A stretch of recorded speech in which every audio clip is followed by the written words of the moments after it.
بسم الله الرحمن الرحیم. یو ملګری تپوس کړی دی چې د مرګ تمنا او خواهش کول جایز دی او کنه.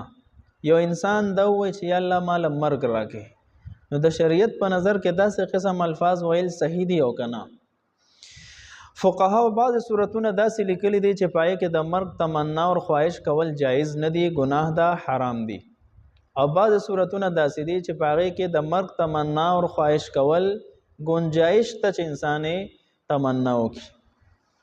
کو یو انسان د معیشت د تنګۍ په وجه باندې چې دا کاروبار خراب دی یا د کور یا د بهر څه داسې مسلې راپېښې دي چې انسان انتهایی تنګ شوی دی، د دې وجې نه دا د مرګ تمنا کوي، نو داسې قسم صورت کې د معیشت د تنګۍ په وجه یا د چند مصیبتونو د مسایلو په وجه باندې د مرګ تمنا کول جایز نه دي.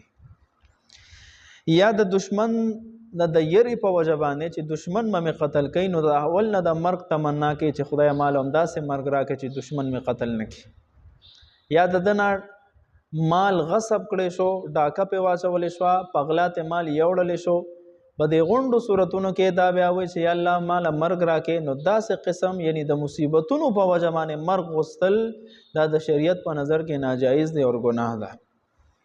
ها البته کو پرفتن دور وي، هر طرف ته فتنې دي، هر طرف ته عیاشیانې دي، د دین اسلام خلاف ورزیانې کېږي، د احکامات الهیو نافرمانیانې کېږي، هر طرف ته ګناهونه دي، شراب، کباب او د ایمان د زایل کېدلو خطر ده. بدې وخت کې یو ایمان والا انسان دا وایي کو چرته زه نور مزید ژوندی پاتې کېږم نو ممکنه ده چې په دغه ګناهونو کې زه ملوث شم، نو د خپل ایمان د حفاظت دپاره دا وایي چې یا الله ماله مرګ راکې چې زه چرته په نافرمانۍ کې مبتلا نشم، نو بیا داسې صورت کې مرګ غوښتل د دې گنجایش ده. خو لیکن فقهاو لیکلي دي بهتره دا ده چې په دې صورت کې د مرګ ونه غواړي بلکې د معاشرې د اصلاح کوشش ته وکړي، د دعوت او تبلیغ لار دې اپنا کی، اور دعوت او تبلیغ چې کم اصول دی په هغه طریقه باندې د معاشره کې کار شروع کی، نو د ده په دې دعوت او تبلیغ سره به انشاءالله العزیز ډېر خلکه د دغه ګناهونو نه بچ شي د الله په خصوصي فضل سره اور اصلاح طرف ته به راشي. دویم صورت علماو لیکلی چې مرګ د شهادت غوښتل د الله رب العزت نه دا هم جایز دی، بلکې انبیاء کرامو د شهادت د مرګ دعاګانې کړې دي، په جړه جړه د الله نه غوښتې دی. رسول الله صلی الله علیه وسلم فرمایي لوددت ان اقتل فی سبیل الله ثم احیا ثم اقتل ثم احیا ثم اقتل. حدیث مبارک کې دی نبی علیه السلام او فرمایل چې زه دا خوښوم چې زه د الله په لاره کې قتل کړی شم، شهید کړی شم، بیا ژوندی کړی شم، بیا شهید کړی شم، بیا ژوندی کړی شم، بیا شهید کړی شم، بیا ژوندی کړی شم، 3 پیره وفرمایل. نو شهادت یو داسې مقام دی چې انبیاء کرامو د ځان دپاره غوښتی دی. حضرت عمر رضی الله عنه با خصوصي دعاګانو کې دا الفاظ ویل اللهم ارزقني شهادة فی سبیلک واجعل موتی فی بلد رسولک. یا الله ما ته مرګ د شهادت نصیب کې، اور یا الله د نبی کریم صلی الله علیه وسلم په خار کې یعنی په مدینه منوره کې ما ته مرګ نصیب کی.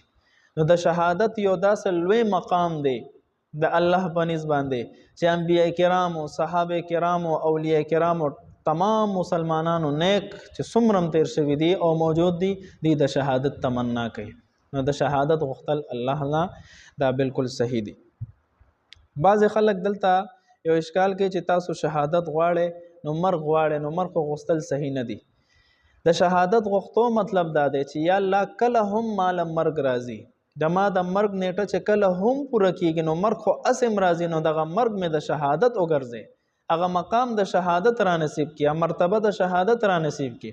د شهادت غوښتو مطلب دا نه چې یا الله اوس فی الفور مال مرګ راکړي، دا مطلب هیڅ کله نه. یا الله ډېر عمر راکړي او داسې عمر چې هغه ستا د دین دپاره استعمال شي، ډېره ځواني راکړي یا الله چې ستا د دین دپاره استعمال کی. خو لیکن کله چې زما د مرګ وخت راشي نو یا الله هغه مرګ مې د شهادت وګرځي، عام مرګ نه. نو د مرګ د شهادت غوښتل دا بالکل صحیح دی اور جایز دی. السلام.